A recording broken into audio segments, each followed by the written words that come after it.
Welcome once again to Octane Mobile Gaming with yours truly. So this is the deck I'm using for the event. We are deep into the first day of the event and this deck is working rather well.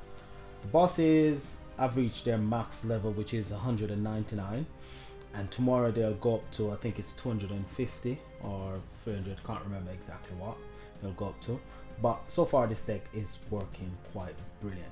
So it's a combination of the Yokai Deck, which I've got 3 cards from the Yokai Deck. I'm using the 2 ultra rare and the ultimate form. I'm using the ultimate form from the Relentless Scholar deck, and I'm using the ultimate form from the Swine Lord Strike team. This deck, it works really well. So I've got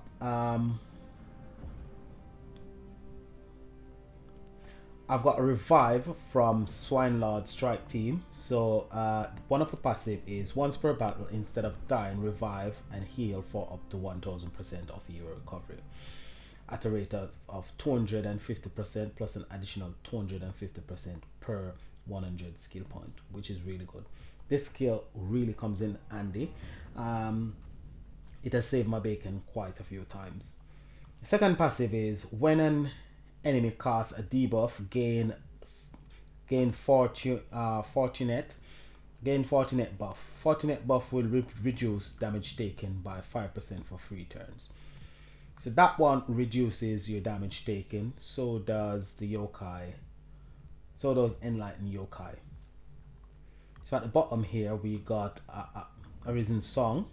When a heal battle skill is used, increase self attack for 100% and create 3 light power gem freeze, can trigger once per turn. And we got here as well, when 8 light power gem 1s or greater are on the board, decrease damage taken by up to 16%, and it starts at 4% and increase by 4% per 100 light skill point. The main battle skill actually creates power gem. It creates 4 power gem 4s, and it also heals for 2000% of hero recovery. However, if you're above 50% HP, the power gems will double, so you get 8 power gems. If you're below 50% HP, then the heal will double. You get 4000% heal, which is quite good. Now the ultra rare will create 2 light power gem, 2 light gems and 2 light power gem 2s, and apply its passive to up to 4 cards. It will start with 1 card first, and then as your skill point goes up by every 100, it will apply it to an extra card. So you can apply it to up to 4 cards. And the Relentless Scholar will create 3 light power gem 4s, and it will receive a bonus attack. So the bonus attack, for those who don't know this mechanic, the bonus attack is it will deal 150% of the main attack, and it's got a passive which every 4 turns it creates 3 light power gem 2s. This passive will become active on your first turn. So when your relics start to populate the screen, it will create these 4 power gem 2s, which is quite good on your first turn. So I'm using 3 relics from the Yokai deck, 1 relic from the Swine Lord Strike team deck, and the next one is from the Relentless Scholars. I did try a few combination out. One was this one. It doesn't work really well. The problem is with this combination, you will create a lot of rainbow gem using Amy. So what Amy does, she will create 3 columns on the board of rainbow gem, and when you get up to 125 special intensity, she can create an extra column. You can fill the whole board using Amy. However, Amy doesn't deal much damage because it's a generation 2 master collection card. I did manage to get the main card from the 6-star collection, which I really didn't want, but I did manage to get anyway. And he will create 3 columns as well. We've got 7 columns, so we can create a maximum of 6 column on our first turn, and its passive is if the entire board is converted. Along with Amy and this card, on your first turn you will not fill the whole board, so Unfettered will not become active. We've got three support cards, but each one of the support cards will only create two light gems at the beginning, so we are only able to convert 6 light gems. So you can see where this deck will not work. So one of the things that I tried was to actually swap these for the Yokai, Relentless Scholar, and the Strike Team. But as the Relentless Scholar only converts, will only create a few power gems, 2 power gems. Let's see how much power gems. It will only create 3 power gems. We only will overwrite 3 power gems. So that makes no sense. So what I did was swap it with another copy of the Yokai. And for this one, what I done was use relics from Swine Lord and mainly the Yokai deck.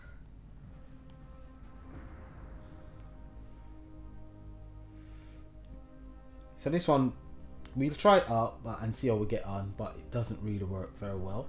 This is the combination that will work quite well.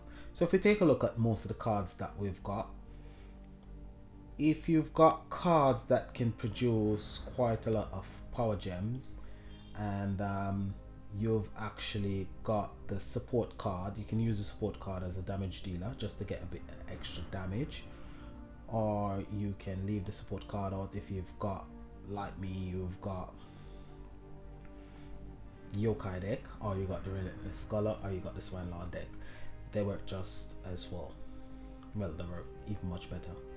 So we're gonna get into a few battles, and we're gonna see how these two combination actually work out. So first up, we're gonna try this one with Amy and the main card and see how we get on. So we're gonna use one key because the keys are not as scarce as they were in the last Slayer event. You get a bit more keys, but you have to be very careful with your key. Key management is paramount because you can actually run out of keys. So we're going to activate both Amy and the main card, then we're going to activate Yokai and Swine Lord Strike Force. And as you can see, we haven't converted much of the board into light power gems, so this won't give us a massive bang for a buck.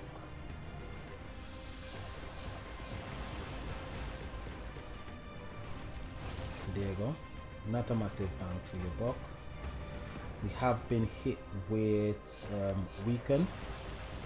So because we have been hit with weaken, what will happen is my Yokai card will not be able to be used unless we can get rid of that. So we're gonna go ahead again. So we use the revive, so we are dead.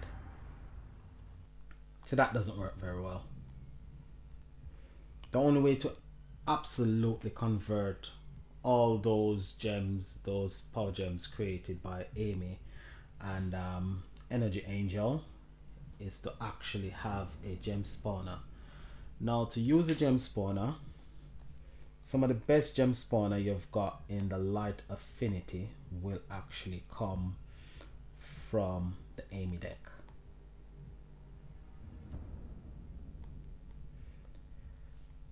So this one will be your best bet because you will have quite a bit of special intensity relic to generate the special intensity, and if you use 2 Astronomicales, you can actually convert the board by the time you get up to 200 special intensity. But the problem with this is that nobody will wait around for you to create that much intensity to actually attack the bosses. Because if you take a look at this deck, let's attack a different boss.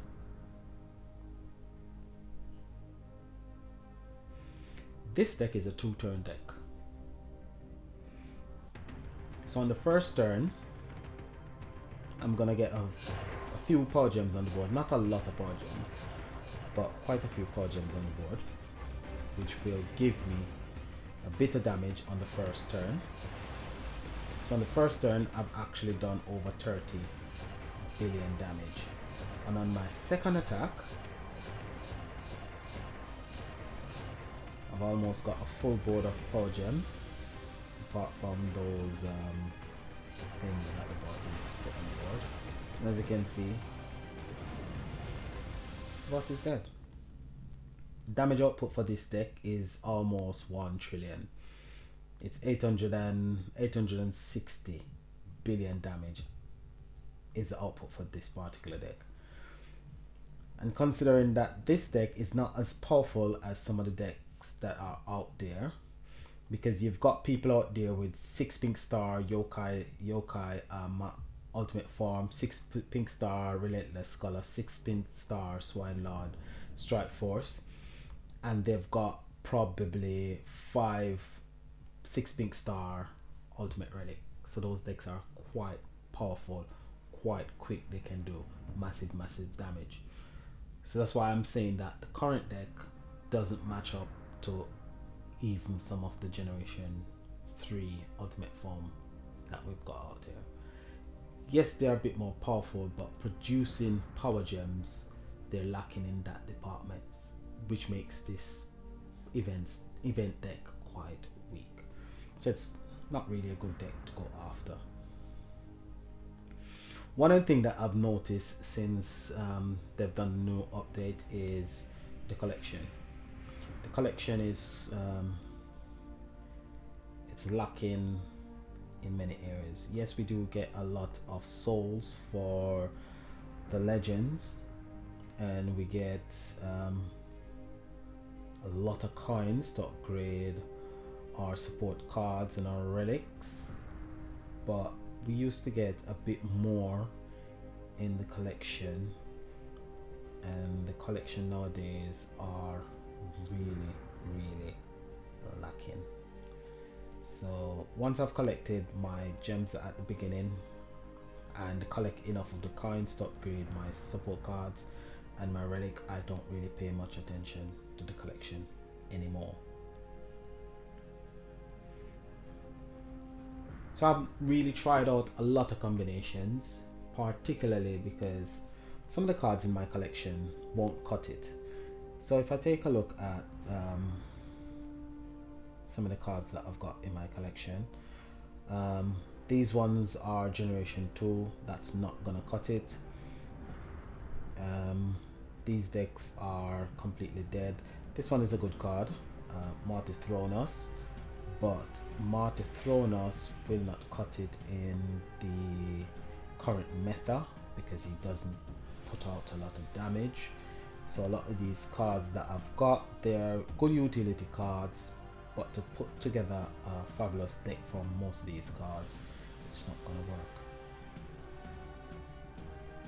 I've got my shiny Meido Pitiless, and even that did not really make it to the final cut.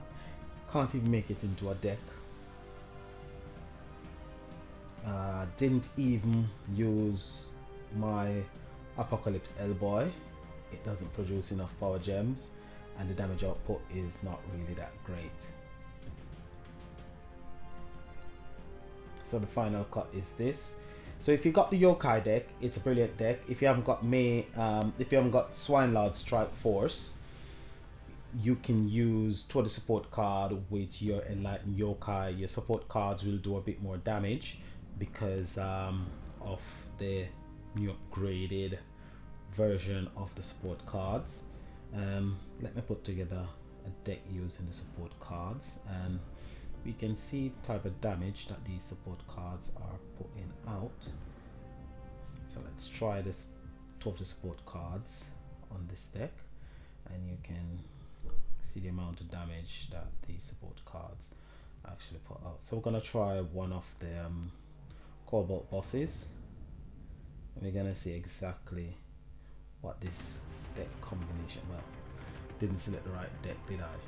But we still can have a look at this particular combination and see when it's at full force the type of damage output we'll get in with 9 keys.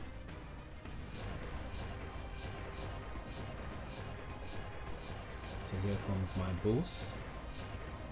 Swap our power gem, and Yokai should be putting out the most damage. So Yokai is putting out over 1.3 trillion damage. There is my Relentless Scholars,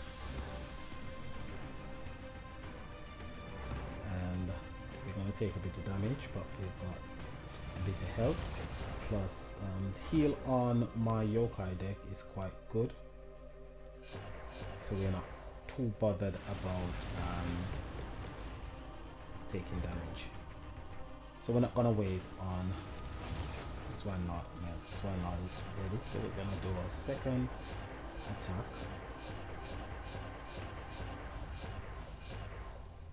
So these stupid things there, they take away a lot of power from the deck, because even though you upgrade some of your gems, the more power gems you've got on the board, it's the more damage. So I've got 3 of them on the board currently, so I haven't got the breaker. The breaker comes from the relic. The relic comes out later on this afternoon. Hopefully I can get 2 relic like I did last week, so I can actually get rid of 2 of them. So before they used to put the breaker on the ultimate relic, but now they're just putting it on the relic, so that is quite an improvement. There we go, we're at full stretch, and all my cards I've got their boosts from the Yokai deck. Yokai is putting out 1.4 trillion, which is really good.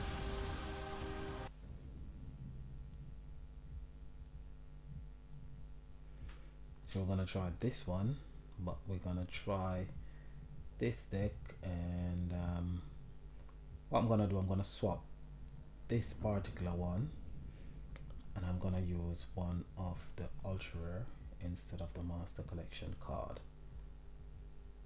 Okay, so let's see how we get on with this one.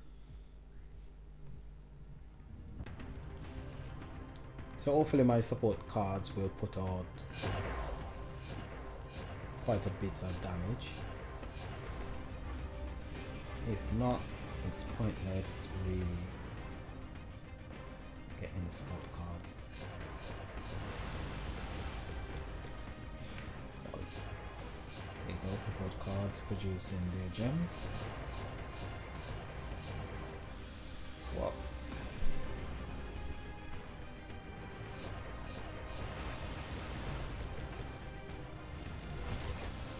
Okay, so the support cards are doing their thing, spawning their gems. I like gem spawners, they're quite good cards, but as I said, I think the intensity requirement should be a bit lower.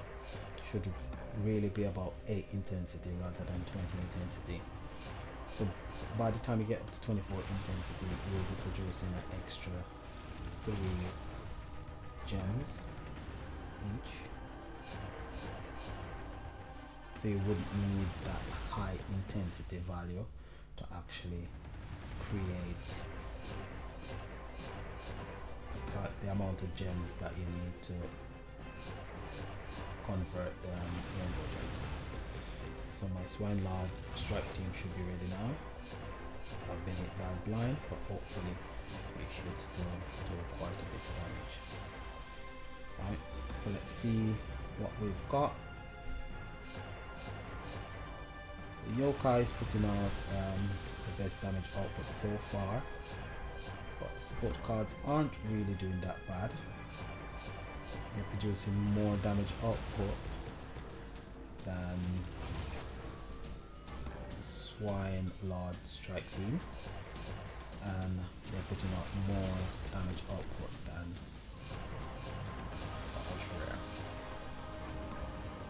So not too bad. But you have to have cards to produce power gems to actually drive these cards. As against them producing just a bit more gems on the board, not enough.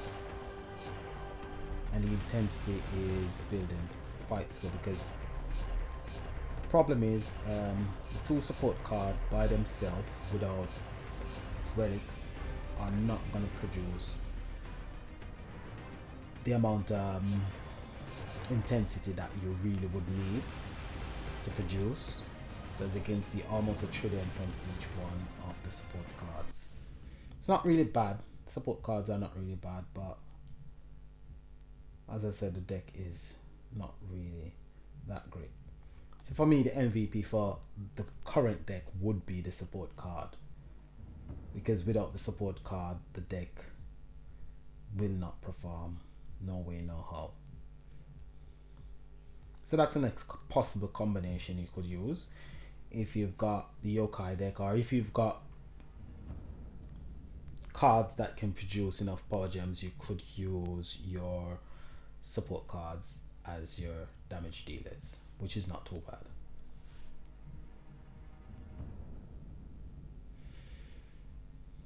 So I'm not gonna really talk too much on the deck, and the event currently, as I said, the event is not really too bad because we have got far more keys in this particular Slay event than the last Slay event, particularly because on let's see if I can find one of the bosses.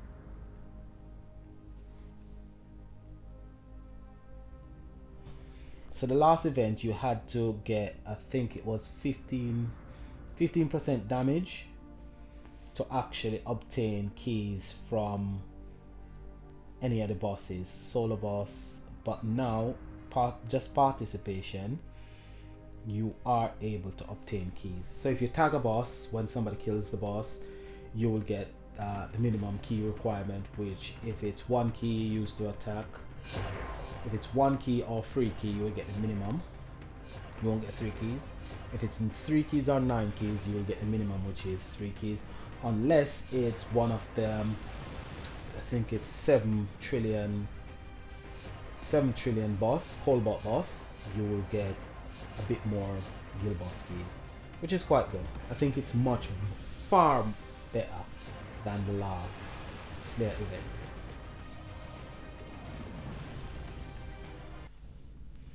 Your guild bosses still award the minimum key. So I got 1 key back. I only use 1 key to attack. So what I try to do as much as possible is only attack the Cobalt guild bosses when everybody in my guild is online and we attack together. So it only takes each member 1 key to do a bit of damage, and we can all take down the Cobalt guild boss together. But taking it out by yourself, you're gonna use 9 keys and you're only gonna receive 3 keys. So in that case, you're gonna lose 6 keys because you're only gonna get 3 solo boss keys in return. So it encourages teamwork to take on the Cobalt guild bosses. So to farm my keys, what I do, I concentrate on the lower bosses, like the emerald bosses and so on and so forth, and farm my keys that particular way. On the solo bosses, if you take out the solo boss by yourself, you get an extra key for MVP while retaining your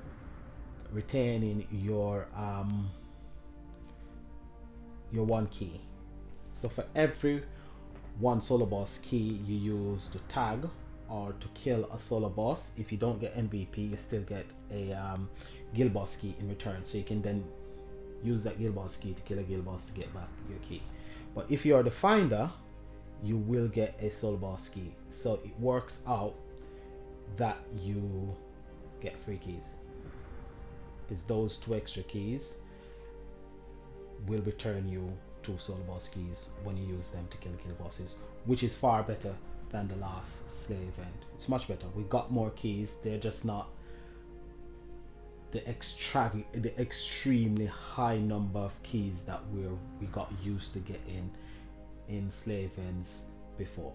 But to me, it's okay. I think what they've done now is much better than what we had in the last slave end. So in that regards, I'm quite happy.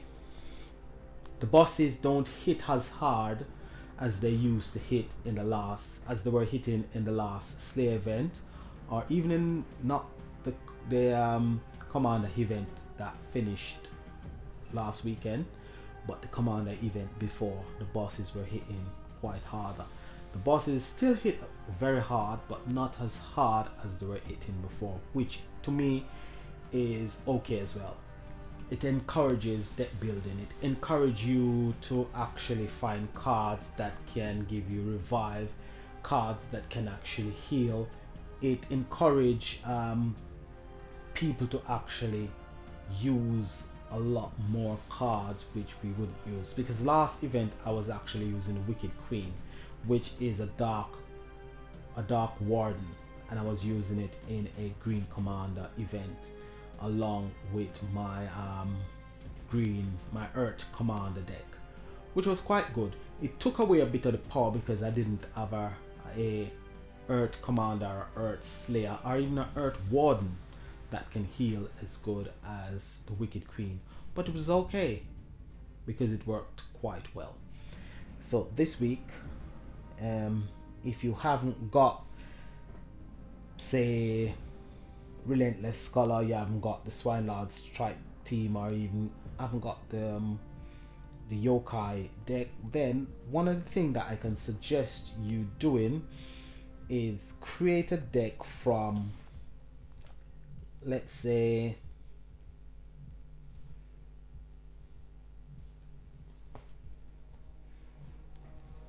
the 2 support cards then.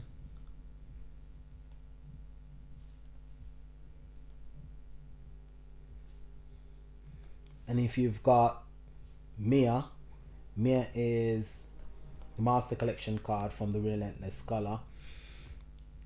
So you could replace Mia with any Master Collection card that you have, because most Master Collection cards do produce a bit of Power Gems. Might not be Power Gem 4s, but Power Gem 3s.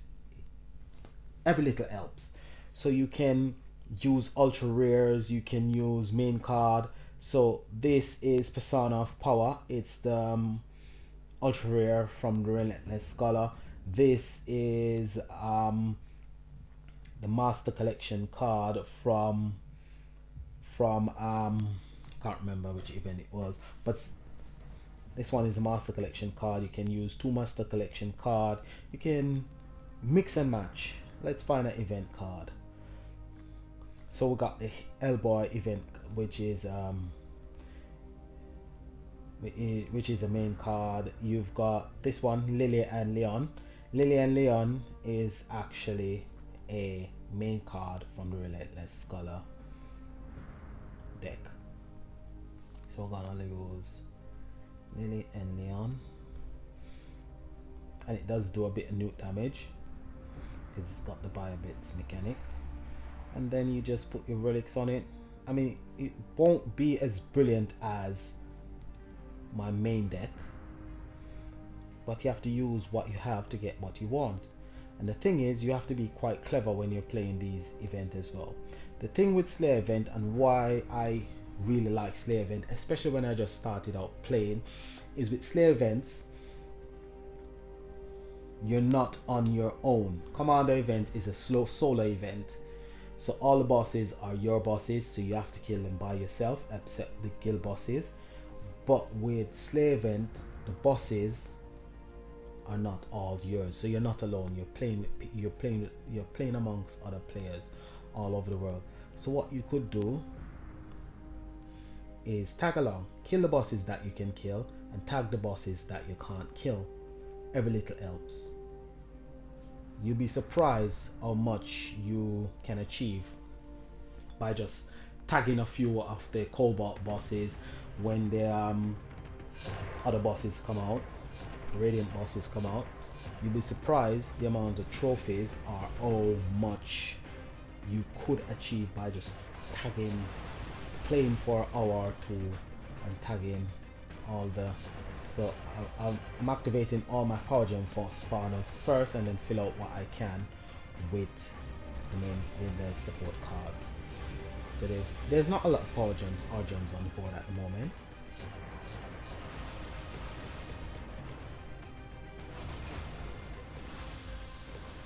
So I didn't do as much damage as I would have loved to do.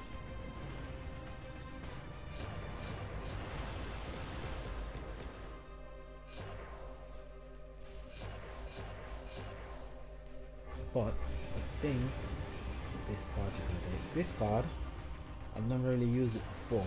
So spawn 7 light gems. Okay, so it's a gem spawner as well, unless we've got the way active. So let's see how much damage we just done.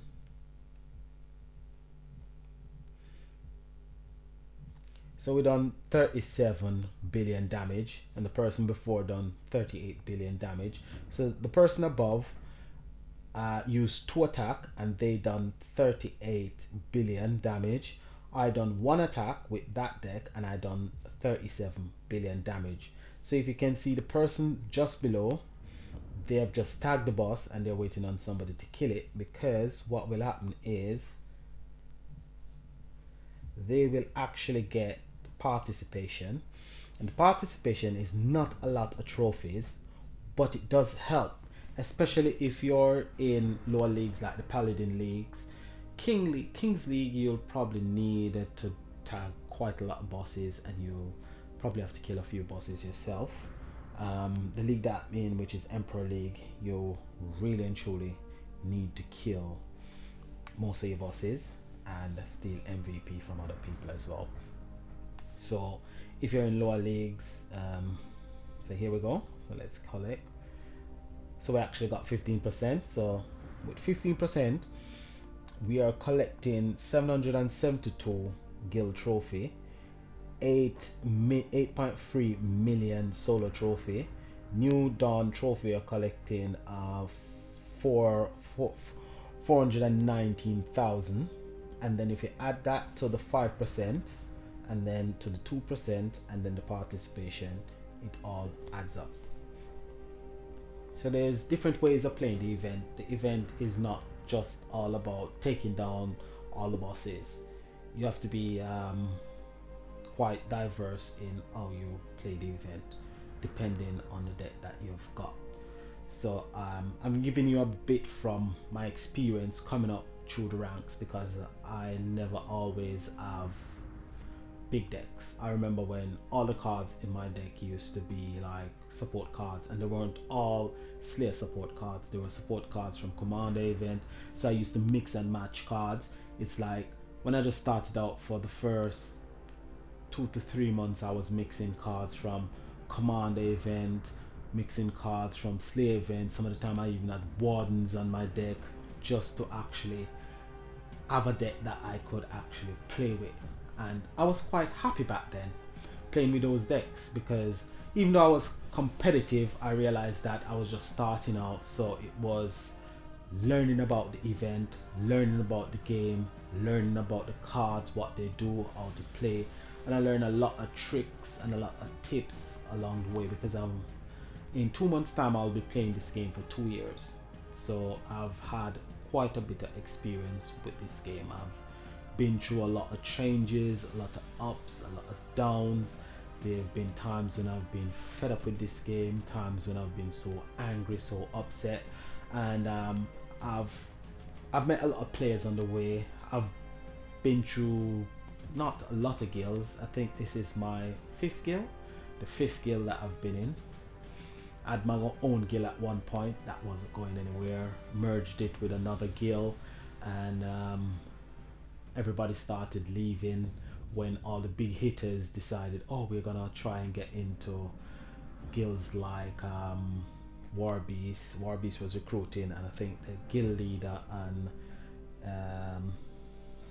one of the council got into Warbeast. They left for Warbeast, and other people started to leave, and that's when I found this particular guild.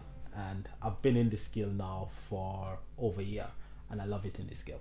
So this guild is quite cool. One of the things that I enjoy with the guild is the person who scores the most guild trophy becomes the guild leader after the event. Well, during the event you become the guild leader. Just before all the rewards are given out, whosoever is the guild leader, if it's the original guild leader, he'll pass it on to you, and then you will get the leader bonus. So you get the extra gems and gifts and stuff like that, just to help you to actually achieve a bit more gems, so you can actually buy stuff within the game, which I think is really good. So currently I'm the person with the highest trophy count at the moment, because most people aren't playing right now, and I have been the guild leader for the last 2 weeks. So that's the original guild leader, Cap. He's been playing this game for quite a long time. I think he's been playing the game since it first been released. My main competition in the guild is this person, Fearless. Fearless plays every day and he's always online, but since they updated everything, he hasn't been playing a lot, which I really miss the competition between us. But you still got people who joined the guild like 6 months ago and they've become very strong, but they haven't been playing a lot because of the changes. So hopefully network kind of tweak it a bit and the game become quite exciting going forward, so we can all start having the fun that we used to have competing against each other. So that's what I'm hoping for. I'm not gonna quit just yet, because I'm expecting changes, and I'm expecting better changes, and I'm expecting exciting things. I'm not really expecting them to bring back the vault, but I'm keeping my fingers crossed for the vault. The vault was really good, so I'm really hoping that network brings back the vault. Really, if you really want network to bring back the vault, leave a like, leave a comment, and please let your voice be heard on the network app. On the network chat, I think you can actually speak to the devs. You can leave message on the network app for the devs. Let them know what you want, what you believe. I know some of the time they don't listen to us, but if we keep pushing, if we keep speaking out, if we don't be rude, and we just let our voices be heard, we speak as a community, we speak with one voice, I think at some point they have to actually listen to us. That's what I believe anyway. I may be wrong. So this is Octane saying, hope the information has been a bit helpful. It's not a lot, so I'm hoping it will help some of you guys out there. As I said, leave a comment below, leave a like, subscribe, and this is Octane saying until the next video, which it might not be a legendary video because I'm uploading videos from other games now. You may have seen the video that I uploaded earlier, which is Arcane Showdown. It's a really good game. Hope you enjoy that video. Leave a like on that video, leave a like on this video, do subscribe, and I'll be bringing out more content with more games soon. Peace, and enjoy the rest of your day. Bye for now.